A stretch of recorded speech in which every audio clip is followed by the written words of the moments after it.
Oh wow, it goes super like close, I feel like, when you're doing a video. Anyways, hi everyone, my name is Wenny. I'm a senior studying computer science and cognitive science at the University of Pennsylvania, and today is a Friday and I'm pretty much done with my work and I have a friend's birthday party to go to later, so I kind of want to give some advice and things that I do as a student to save money and kind of keep track of my budget and everything. So number one, what I have is a high yield savings account.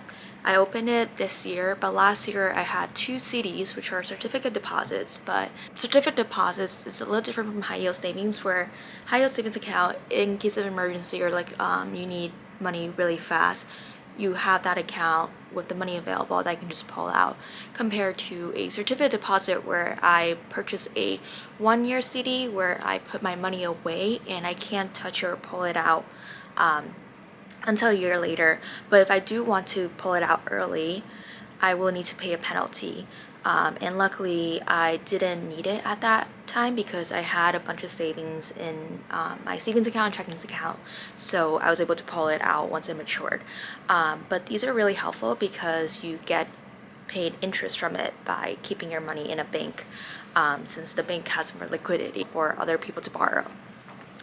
Essentially, for my high yield saving, I have a Wealthfront where I'm earning 5.5% annually. So let's say I put $20,000 into the account, then with a 5.5% annual rate, I would get basically a free $1,100 back the next year. So it's kind of like the same thing where if you put $10,000 in, you get $550 of free money that you generate from the interest in a year. So it's like I can sleep and I'm still earning money every single day, which is really nice. The second account I have is an investment account. The investment account is a little, I'd say, more riskier, but it has a higher percentage of like earnings if the stock market's well, but you could also potentially lose money. But what I like to do is I like to focus on long-term investment. So even though the stock is going down, as long as I don't sell it, I know that I'm actually not losing the money because the stock can go back up later on. And there's always like cycles where it goes down, up, down. It's kind of like life, like a roller coaster. So you kind of just control your emotions. And what helps me is I don't look at my stocks every day unless I'm buying something. So usually, like, I check a week later and the stock is good, I'm like, hey, I'm making a net positive. Or if a week stock is bad, then I'm like, okay, it's okay, I'm losing this money, but I'm not selling it, so which means I'm not at a loss yet.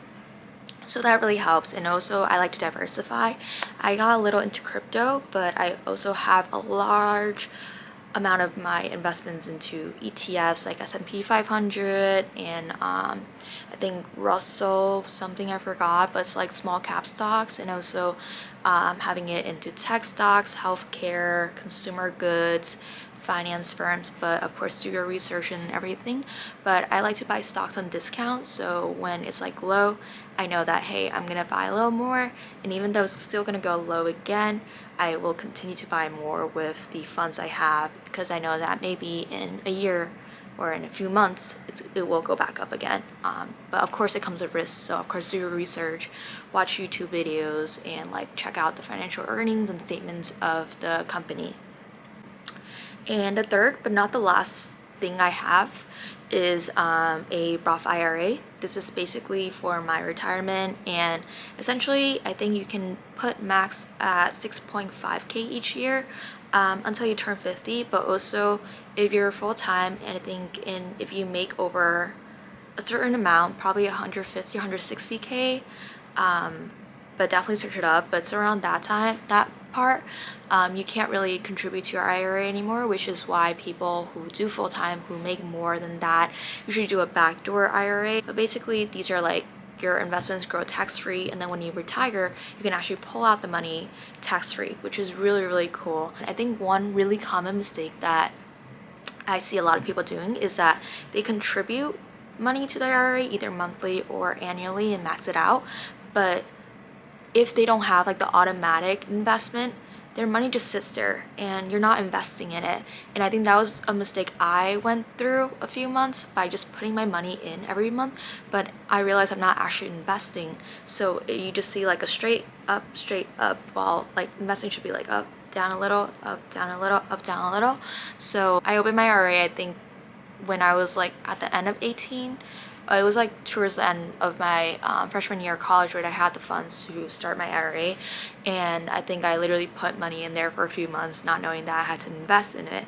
So it was a good learning mistake, and it was good that I was maxing it out because I had the funds to invest for my retirement.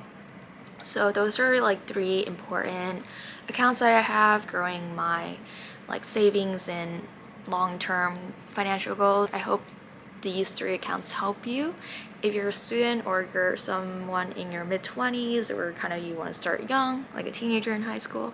So hope you have a great day, and let me know if you need more support. I also have a 1-page free PDF download of all the financial accounts I use, or like financial resources that you can check out on the link I think below in this video. It's just a quick 1-pager of what I use and what helped me a lot with like getting free flights, free money, etc.